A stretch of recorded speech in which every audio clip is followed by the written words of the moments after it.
Jadi komoditas kurang lebih sama.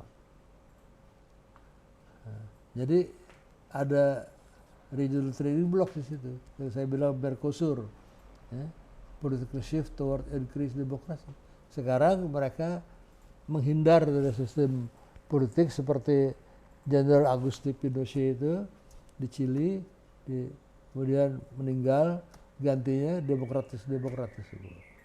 Ya, mereka ya, keluar dari hutang yang terlalu banyak, ya, kemudian ya, mereka bisa melunasi hutang-hutang mereka. Nah oleh karena itu mereka mulai ya, melaksanakan free trade, ya, ekonomi pasar terbuka, pasar bebas, dan mereka juga toward regional marketing, ya, jadi mereka membentuk satu kesatuan seperti ini. Inilah ya, artinya marketing in Latin America yang saya bilang ya, trading block tadi. Ya. Dari yang ada ini yang paling penting dulu adalah North American Free Trade Area, ya, NAFTA itu. Ya. Tapi kemudian ketika Presiden Trump datang, nah dia agak membongkar itu. Bahkan dia mencita-citakan ya, untuk membuat suatu tembok sepanjang 3.000 meter, 3.000 kilometer, luas itu. Ya, mulai dari California, ya, terus sampai ke negara-negara bagian, ya, di Arkansas segala macam, ya, terus juga sampai ke Texas.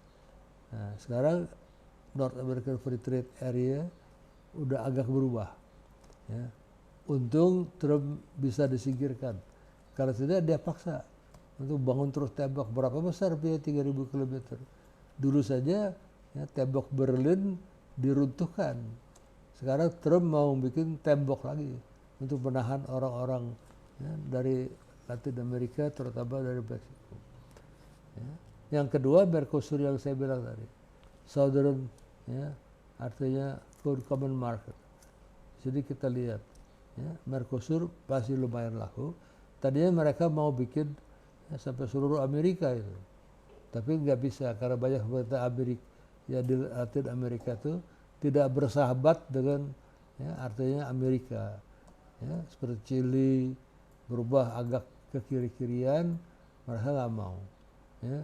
Venezuela, ya, kita lihat juga ya, dia menjadi sangat ke kiri-kirian di bawah Hugo Chavez, dia menolak bergabung dengan ya, Amerika dalam suatu.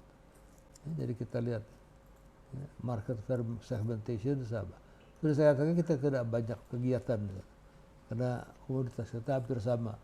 Apa yang kita ekspor mereka juga punya. Ya, ini beberapa produk. Nah, contohnya adalah Argentina. Argentina kita tahu kan ada juara sepak bolanya, siapa itu yang baru meninggal, ya, Diego Maradona. Terus kita lihat Brasil ada Pele kan, nah sini kita lihat. Terus juga Chili, ya, Chili ini beberapa contoh-contoh. Nah ini Meksiko ini nomor 2 terbesar. Mereka Meksiko itu dulu tertolong karena NAFTA. Belakangan setelah Trump masuk, mereka dihambat karena dipaksa untuk membuat tembok dan dibayar. Nah, emerging market yang lain adanya di ASEAN. Ya, kita lihat mulai dari China, ya, China, luar biasa negara luas. Ini emerging growth market. China layak dikatakan new growth market. Dan dia tumbuh luar biasa.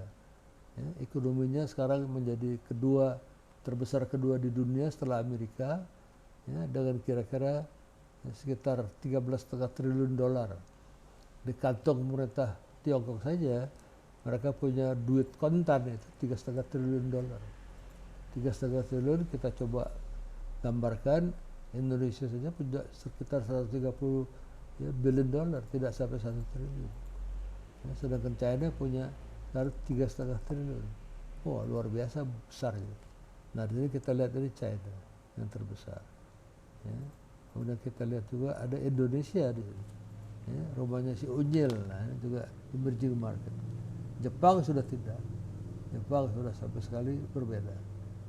Ya, jadi kita lihat.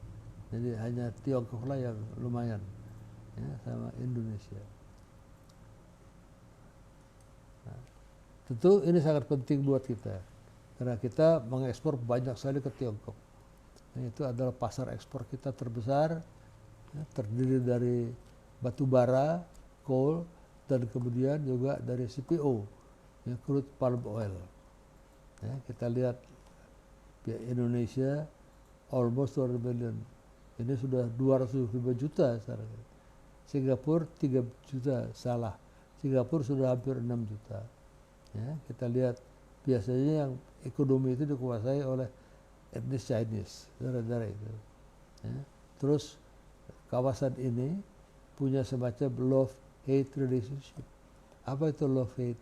Ya, kadang benci, kadang cinta, ya, dengan Jepang. Gara-gara pengalaman mereka ketika World War II. Ya, bagaimana kekejaman Jepang dan Nanjing massacre 300.000 orang, ya, dibunuh oleh pasukan Jepang. Tapi dalam pihak mereka sadar mulanya mereka perlu FDI dari Jepang. Apalagi awal-awal mereka membangun tahun 80. Kalau bukan Amerika dan Jepang, siapa yang invest di sana? Ya. Nah, ini yang terjadi. Output from raw materials. Jadi itu menjadi raw material buat juga dari orang-orang perusahaan-perusahaan Jepang. Nah, di sini banyak.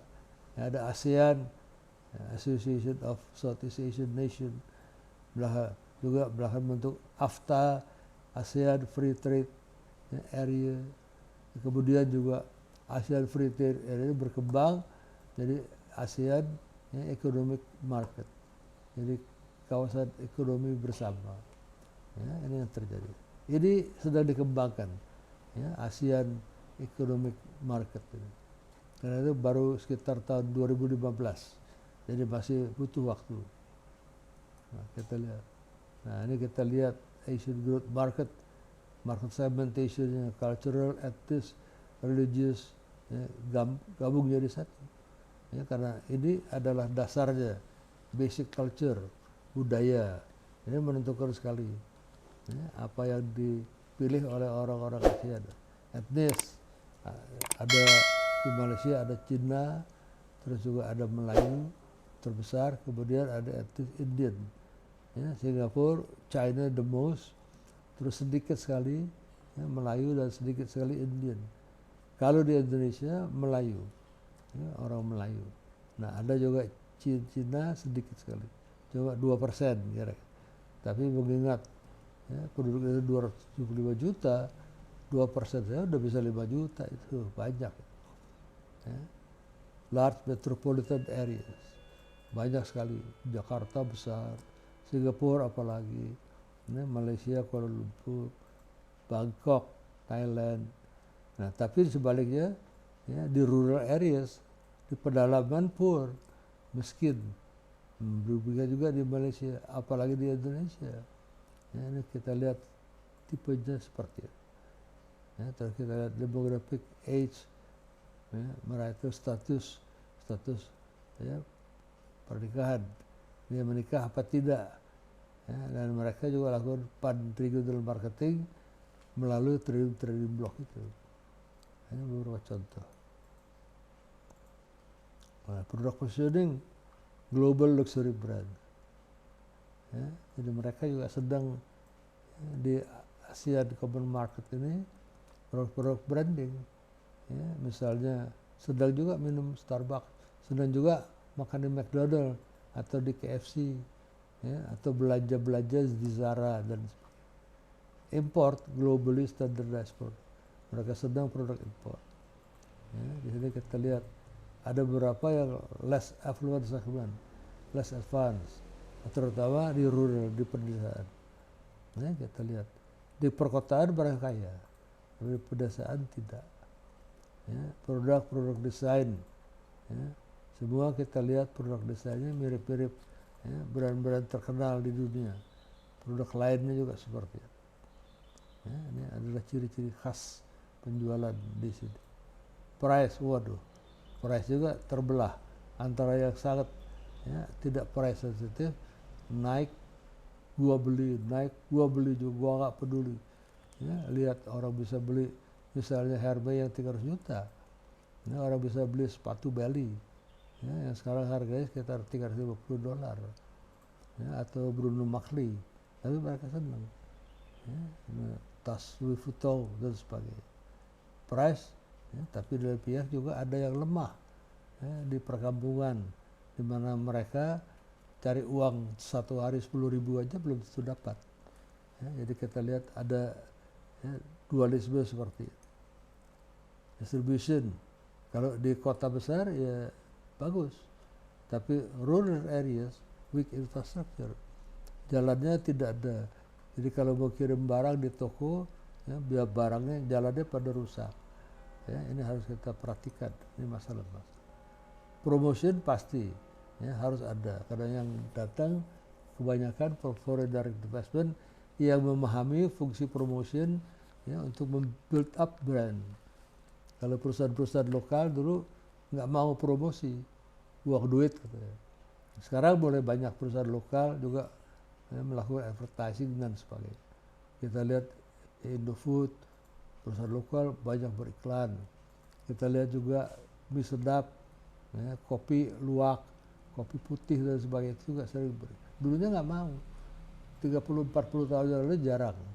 Ya, Chinese business itu merasa kalau dia harus melakukan promosi itu buang duit percuma, bukan sebagai investasi sebagai paham Barat. Sekarang mereka sudah paham, ya, mereka paham. Dan beberapa contoh, ya, South Korea 45 juta, mungkin sekarang hampir 50. Per kapita income-nya juga tinggi, ya, kita lihat, ya. Market entry barriers high. Kenapa tidak gampang masuk ke pasar Korea? Kalau saudara akuntan mau kerja di Korea tidak dilarang, boleh. Tetapi saudara dites, selain tes, ya, mengenai keprofesian, yaitu kemampuan saudara di bidang akuntansi pasti dites. Tapi terus kedua dites bahasa. Kalau saudara tidak lulus tidak bisa. Saya dulu punya murid, ya, mahasiswa namanya Michelle, dia sudah lulus. Nah, terus dia bicara sama saya, dia kepengen belajar budaya, bahasa Korea, dan juga sekolah di Korea. Saya punya teman baik, ya. Dulu dia menjadi dekan dari Seoul, ya, artinya National University. Sekarang dia menjadi rektor dari Incheon University, sebuah universitas top di Korea. Nah, namanya Dr. Dong Sun Cho, profesor. Dong Sun Cho itu doktornya di BA-nya dari Harvard. Ya, itu dulu dosen saya. Jadi saya kontak Profesor Dong Sun Cho. Ini ada mahasiswa namanya Michelle. Dia mau studi. Nah, penguasaan bahasanya gimana? Bahasa Koreanya dia mulai kursus di sini. Very basic, saya bilang dalam email saya. Saya pasti punya emailnya kok. Akhirnya coba dah dites dulu. Saya kasih alamat, ya, email dari Michelle. Saya kasih tahu, Michelle, ini nanti kamu dites, ya, bahasa Korea dan segala macam. Basic. Ya, ternyata basic pun dia tidak lulus. Ya, tidak bisa ditolong. Ya, karena basicnya dia harus belajar lagi. Akhirnya Michelle mendaftar di MM di UGM. Nggak jadi belajar di Korea. Ya, jadi tidak dilarang, sangat di-invite. Ya, tapi syaratnya ketat. Karena misalnya lewat bahasa tadi disaring. Ya, jadi hati-hati. Ini adalah Korea. Taiwan juga bagus. Ya, bahkan kalau kita ngerti bahasa Mandarin dengan baik, menulis dan sebagainya, tinggal di Taiwan is not bad. Ya, enak, barang apa ada bebas.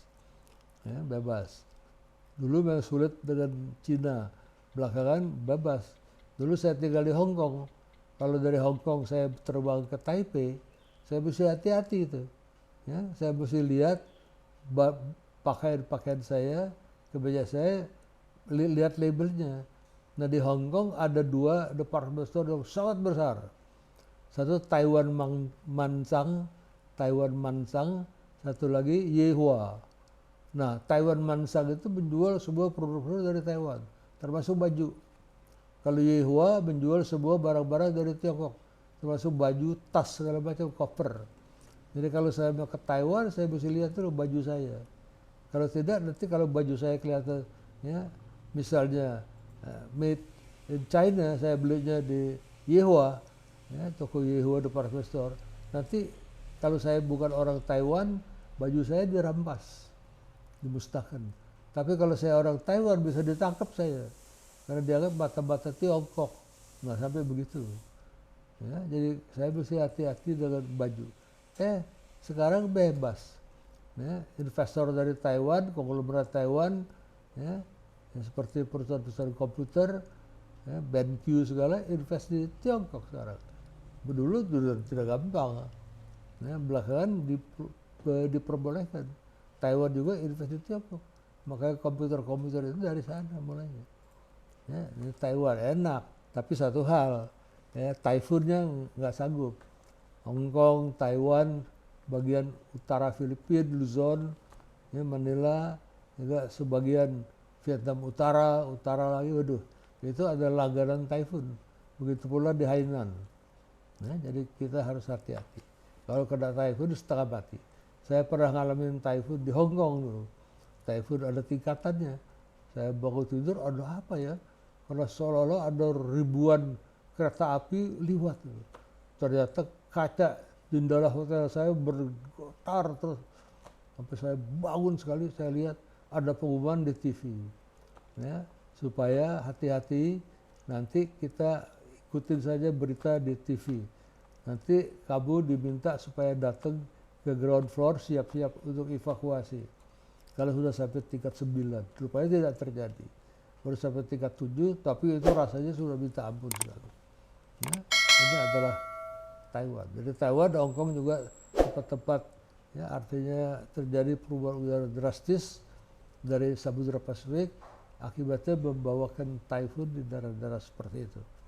Nah, itu satu-satunya kelemahan. Kalau enggak enak betul, ya, bagus sebenarnya di Taiwan. Nah, ini Hong Kong. Saya pernah tinggal di Hong Kong seperti saya cerita tadi. Nah, agak bebas. Ya, ketika itu belum diserahkan ke Tiongkok, masih di tangan Ratu Elizabeth. Ya, waktu itu ya udah hampir 5 juta orang. Ya, tapi bagus itu. Cuma terlalu sempit. Walaupun mereka sudah buka pulau-pulau, Ceklapkok segala sudah menjadi lapangan terbang. Ya, dulu di Kai Tak, tapi menurut saya juga terlalu sempit. Dan dulu di Hong Kong itu banyak banditnya. Ya, banyak banditnya. Belakangan juga seperti di Macau, tapi dengan diserahkan ke tangan China, ya, China punya People's Liberation Army, nah mereka memberantas bandit-bandit itu. Ini adalah Hong Kong. Sekarang Hong Kong tidak begitu enak lagi, ya, karena demo-demo terus dan pasti ditindak oleh artinya penguasa Hong Kong dengan bantuan RRT. Ya, karena Hong Kong diharapkan damai. Nah, ini yang saya ingin sampaikan kepada saudara-saudara sekalian. Kalau ada pertanyaan silakan. Ada pertanyaan? Sebelum kita teruskan ke berikutnya.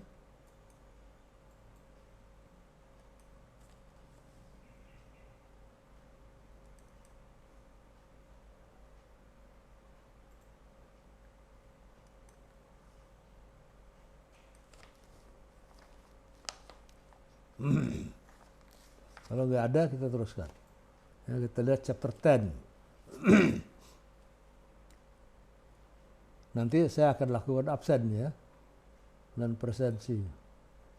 Nah, kita lihat local marketing and emerging market.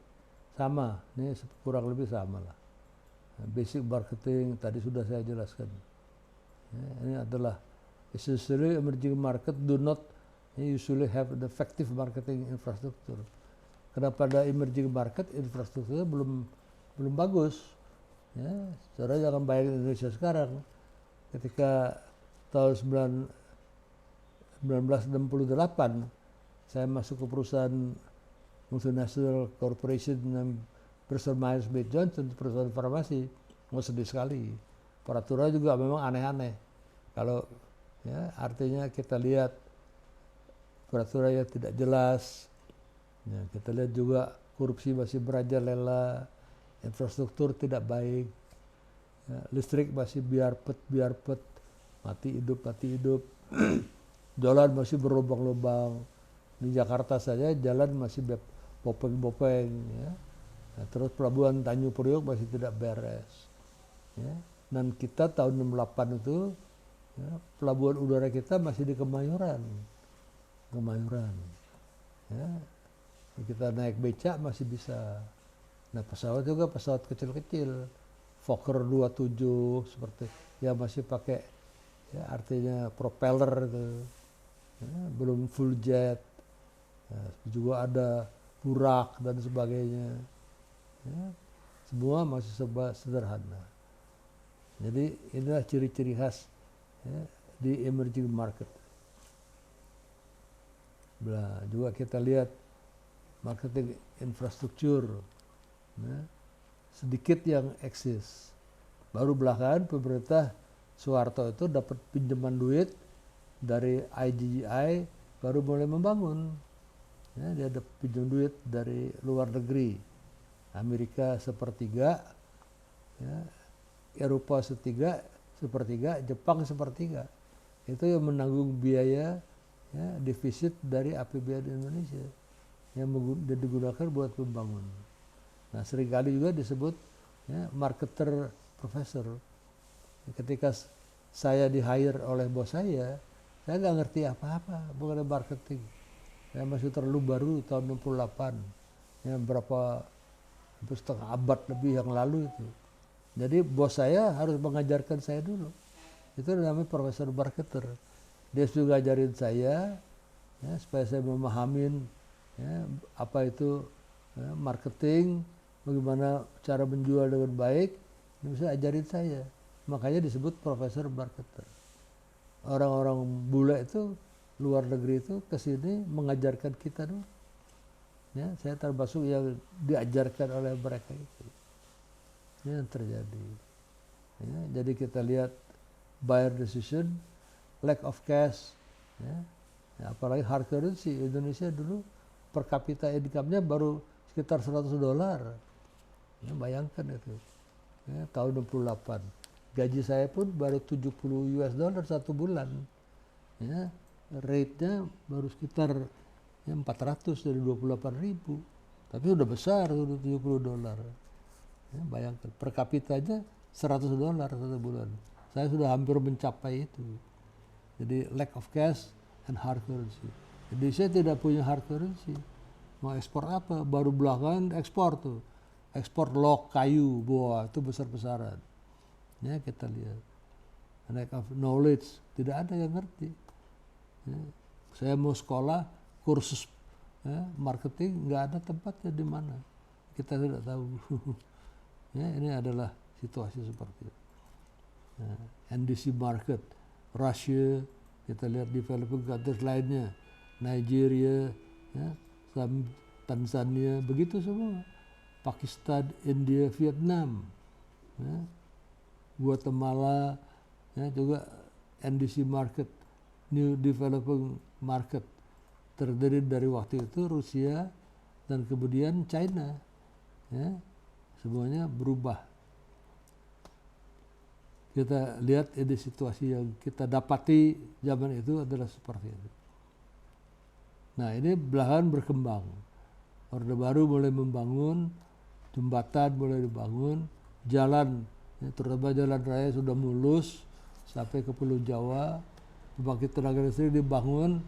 Ya, pada waktu tahun 68 itu listrik sering mati. Ya, ada giliran mati listrik. Ya, kalau di Jawa disebut oglangan. Ya, mati lampu kalau di Jakarta. Ya, nanti ada jam-jam tertentu, ya, voltase listrik itu rendah sekali. Ya, misalnya waktu itu 125 volt, nanti dia bisa turun menjadi tinggal 70 volt. Jadi hampir tiap rumah tangga, termasuk saya, juga punya artinya suatu trafo, step up. Jadi kita menggunakan trafo itu, ya, nanti masuk ke tenaga CB listrik kita lewat trafo dinaikkan lagi ya, jadi 125 ya, nah kemudian disalurkan lagi lewat sistem listrik saya. Tapi hati-hati, kalau mau tidur lebih baik dinetralkan. Saya pernah tengah malam saya bangun bercek kering trafo saya kaget juga apa tuh, oh saya kan di trafo, saya buru-buru lari keluar. Ya, memang karena listrik tengah malam sudah mulai naik voltasenya, jadi trafonya kelebihan, dia berdering itu. trafonya buatan Jepang, jadi waktu itu sudah mulai Matsunaga apa, mahal tuh. Ya. Kalau trafo biasa terbakar pasti.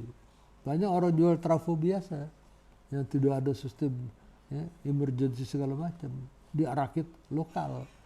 Pokoknya dinaikkan saja, nanti kalau mau tidur matikan, kalau enggak dia terbakar habis trafo itu.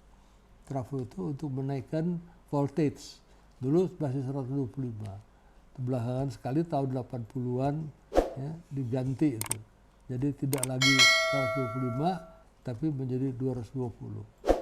Ini terjadi, itulah situasi ketika saya masuk seperti itu. Bayangkan, mau nambah tenaga listrik aja tidak gampang. Mau pasang telepon, waduh mesti sokok dulu, mesti kasih duit. Kalau enggak, telepon kita tidak bakal dipasang. Kasih duit, dah sebulan baru beres. Saya pernah bekerja di Aqua, pabrik saya di Pondok Ungu Bekasi, seluruh pabrik-pabrik di Pondok Ungu itu tidak punya telepon, udah setengah mati. Jadi kalau misalnya pabrik mau ketemu saya, dia bisa bicara sama saya, dia datang ke Jakarta, atau saya tiap minggu sekali berkantor di Pondok Ungu Bekasi. Terus seperti itu. Akhirnya saya kumpulkan pabrik-pabrik itu, kita bicara sama orang yang ngerti mengenai pemasangan telepon. Nah akhirnya kita pasang, tarik kabel dulu, jauh itu 20 km dari artinya gardu telepon terakhir. Nah, kita patungan rame-rame, satu orang ketika itu bayar sekitar 3 juta untuk satu line. Jadi satu line-nya karena mahal. Kalau sudah kita pasang, tunggu pemerintah sampai kapan. Itu terjadi situasi. Sekarang gampang. Sekarang orang nggak mau dikasih pasang line telepon karena orang sudah punya HP. Dulu mana ada HP. Distribusi dan sebagainya seperti saya jelaskan tadi. Nah, ini misalnya marketing in Russia sama ini. Tadi kan kita udah tahu, China, Rusia sama. Kita lihat backgroundnya. Ini adalah including Belarus, Ukraina, dan Kazakhstan. Belahan hilang. Jadi Rusia itu tidak lagi sebesar itu. Dulu adalah USSR, artinya Uni Soviet Socialist Republic. Belahan dia pecah, di zaman Gorbachev pecah dua, negara-negara satelit Uni Soviet bisa diri, hingga sekarang tinggal Federation of ada 3 Federation of Interest Country, itu 3 itu. Ini Rusia menjadi kecil sekali. Ini life segment. Kita tidak banyak kegiatan dengan Rusia, tidak banyak kegiatan import ekspor. Karena tiap kali kita mau beli senjata, pesawat tempur dan sebagainya dihadang oleh pihak Amerika. Kalau kita benar-benar beli dari Sukhoi misalnya dari Soviet, dari Rusia sekarang, nanti Amerika ngambek sama kita. Jadi kita tidak mau. Ini marketing in China. Kita lihat China ini. Ini adalah China semuanya. Mongolia, kita lihat. Nah, terus juga Harbin. Di sini kita lihat. Kita lihat banyak sekali. Nanti di sini Jepang. Kalau Jepang sudah bukan lagi emerging, mereka sudah mature market. Nah, ini contohnya marketing in China. Sekarang 1,4 people billion. Kita lihat beberapa entry barriers hampir sama lah. Makanya dia bikin special economic zone, kawasan berikat. Kita juga punya kawasan berikat. Misalnya di Cilincing, kita di Cakung, tapi hanya setempat dan kecil. Kalau kita lihat misalnya di China, waduh, kawasan berikat itu mulai dari Zhuhai, Shenzhen, satu kota itu, Xiamen, Hainan, itu semuanya satu kota. Itu namanya special economic zone. Apa bedanya kalau pabrik kita berada di kawasan berikat? Nah, kalau kita ekspor bahan baku, biasanya kalau kita impor bahan baku, importer kita dikenakan pajak impor. Nah, kalau kita masuk ke kawasan berikat, kita sementara dibebaskan dari kewajiban membayar impor, biaya impor. Misalnya kita import 1 juta tekstil meter, masukkan kawasan berikat, katakanlah di Cilincing. Nah, kita punya pabrik. Nah, di situ kita bikin apa? Dari 1 juta ya, meter tekstil, kita bikin katakanlah ya, baju, ya, baju shirt. Nah, ada rumusnya. 1 juta meter kain bisa menjadi sekian puluh ribu, ya, artinya lusin, ya, pakaian shirt. Nah, nanti harus diekspor semuanya itu. Kalau kita bisa buktikan, kita import 1 juta meter kain, terus kita jadikan ya, dari kain itu kita jadikan misalnya shirt, ya, sekian puluh ribu lusin.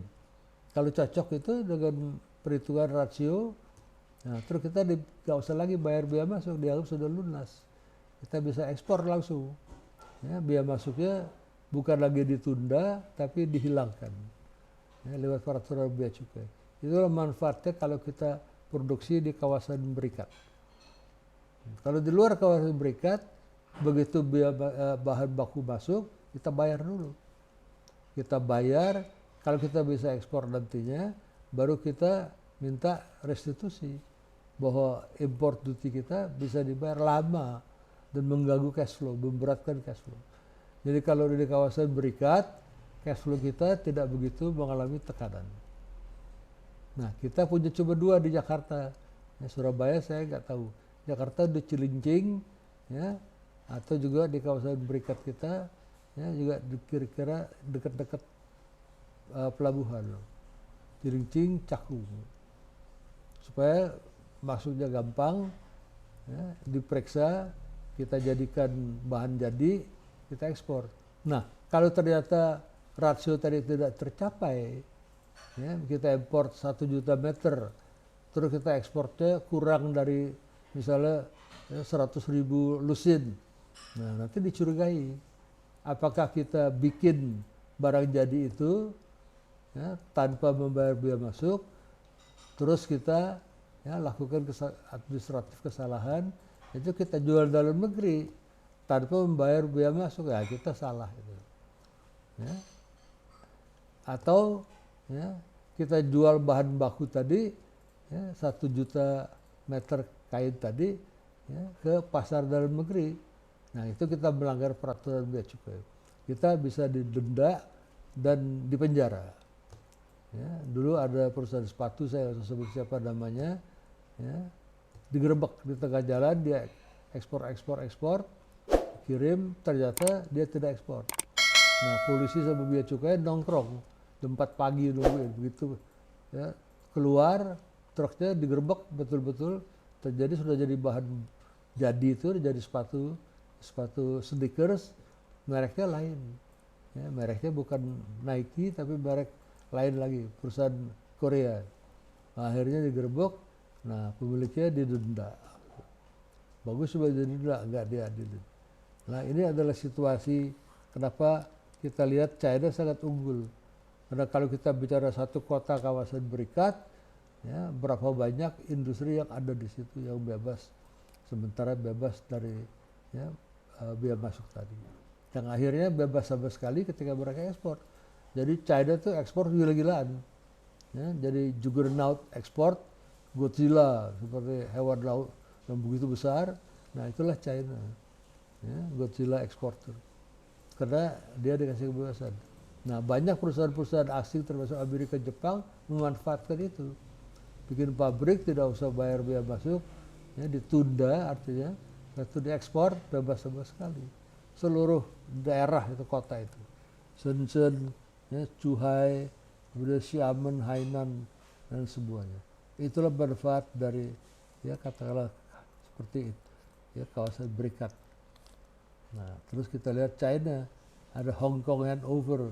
Sekarang Hong Kong sudah nggak begitu, ya, tidak begitu strategis.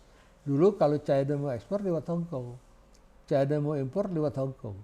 Ya, keluar masuk keuangan internasional itu lewat Hong Kong dulu, ketika baru tahun ya, 90-an. Sekarang tidak lagi. China sudah punya Tianjin, ya, langsung juga ya, di Shenzhen bisa terjadi transaksi langsung juga di tempat-tempat lain, ya, di Xiamen, ya, di Hainan. Jadi Hong Kong sudah kehilangan nilai strategis buat China. Ya, nah ini yang kita harus ketahui. MSPP-nya kurang lebih sama. Ya, saya kira itu dulu. Ya, ini di India juga kurang lebih sama. Nah, yang lebih penting adalah di Indonesia. Ya, kita lihat nanti di Asia. Ya, tapi tadi sudah kita bahas. Kalau tidak ada pertanyaan saya akhiri. Ya, kalau ada pertanyaan silakan. Ya, kalau tidak jangan lupa ya sudah boleh bikin ya, artinya ujian tengah semester ya, dan dikirimkan kepada ketua kelas masing-masing. Terima kasih, sampai ketemu lagi minggu depan. Ya. Terima kasih, Bro. Terima kasih. Siang, Bro. Selamat siang, terima kasih. Selamat siang.